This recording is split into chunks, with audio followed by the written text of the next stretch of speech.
is Valuetainment Media Group founder, our friend Patrick Bet-David. Patrick, how are you? Let's get your take on the absolute meltdown and circular firing squad in the Democratic Party, and now the emergence of AOC and Bernie Sanders as their lead spokespeople.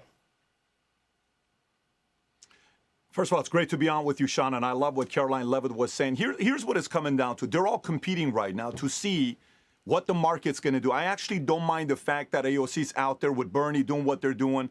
Their biggest enemy is the Democratic establishment party is not going to let them have any kind of attention. They fear them. They don't want them to have any attention.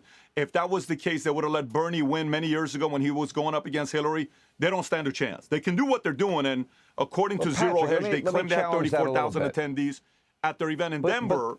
Go ahead. But, Patrick, hasn't the party shifted radical left now? It's not the same party that it once was.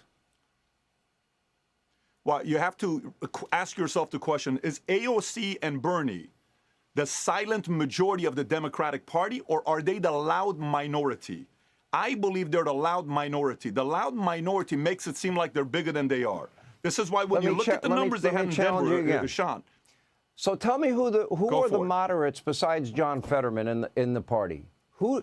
Because they all sat there together. They wouldn't stand for the mothers that lost their children at the joint session. They wouldn't stand for a young man that beat cancer. They wouldn't stand for a woman who lost her hero husband in law enforcement. They held up their bingo cards. They wouldn't clap for the first lady. They wouldn't clap for the president. So tell me who the moderates are, because I don't see moderates in that party.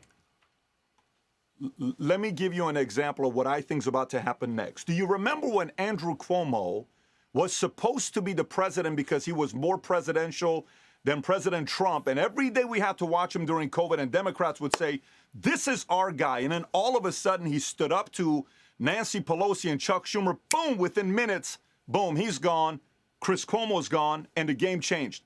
They're going to do exactly what they did to Andrew Cuomo to Newsom next. Watch in the next 30, 60, 90, 120 days some kind of negative story coming out about Newsom to try to silence him. It'll be girls. It'll be something to do with it's a tough environment, doesn't work. They'll make something up. Why?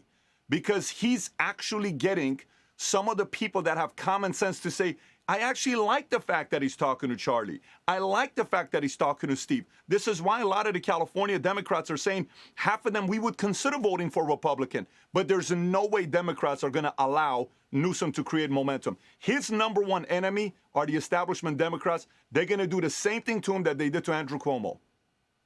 Well, appreciate you being with us, Patrick. Thank you so much. Hey, Sean Hannity here. Hey, click here to subscribe to Fox News YouTube page and catch our hottest interviews and most compelling analysis. You will not get it anywhere else.